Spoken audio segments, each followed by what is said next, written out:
আওয়ামী লীগ কোথাও যাবে না, আওয়ামী লীগকে শেষ করা সম্ভব। ছাত্র জনতার অভ্যুত্থানের মুখে পদত্যাগ করে দেশ থেকে পালিয়েছিলেন সাবেক প্রধানমন্ত্রী শেখ হাসিনা। তবে ঘটনার 5 দিন যেতে না যেতেই পুত্র জয় দাবি করেছেন শেখ হাসিনা পদত্যাগ করেননি, তিনি এখনও বাংলাদেশের প্রধানমন্ত্রী। জয়ের এই মন্তব্যকে ঘিরে সমালোচনার ঝড় উঠেছে বিভিন্ন মহলে।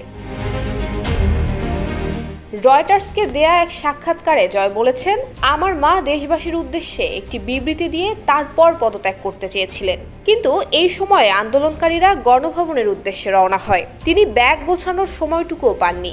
আমি যতদূর জানি সংবিধান অনুযায়ী তিনি এখনও বাংলাদেশের প্রধানমন্ত্রী। গতকাল দিবাগত রাত 2টার দিকে সজীব ওয়াজেদ জয়ের সাক্ষাৎকার ভিত্তিক প্রতিবেদনটি প্রকাশ করেছে আন্তর্জাতিক গণমাধ্যম রয়টার্স। যুক্তরাষ্ট্রের ওয়াশিংটন থেকে তিনি রয়টার্সের সঙ্গে কথা বলেন। তবে জয় এমন দাবি করলেও বাংলাদেশের সেনাবাহিনীর প্রধান জেনারেল ওয়াকারুজ্জামান বলেছেন ভিন্ন কথা। 250টিরও বেশি ডিজাইন অপশন নিয়ে ওয়ালটন স্মার্ট ফ্রিজ, বোঝে আপনার প্রয়োজন।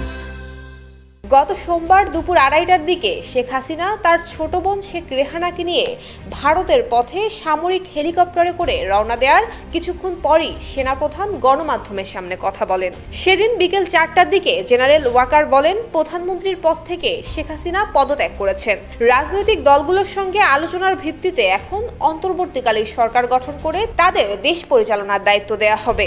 জানা গেছে তার এই বক্তব্যের প্রায় 2.5 ঘন্টা আগেই শেখ হাসিনা ভারতের পথে রওনা দিয়েছেন। এর পরদিন রাষ্ট্রপতি সংসদ ভেঙে দেন। 4 দিনের মাথায় গত 8 আগস্ট নোবেলজয়ী অর্থনীতিবিদ মোহাম্মদ ইউনূসের নেতৃত্বাধীন অন্তর্বর্তীকালীন সরকার শপথ নেয়।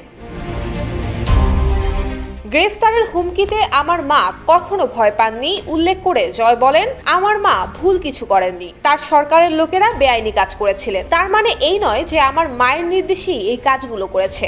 যারা এসবের জন্য দায়ী তাদের বিচারের আওতায় আনা উচিত।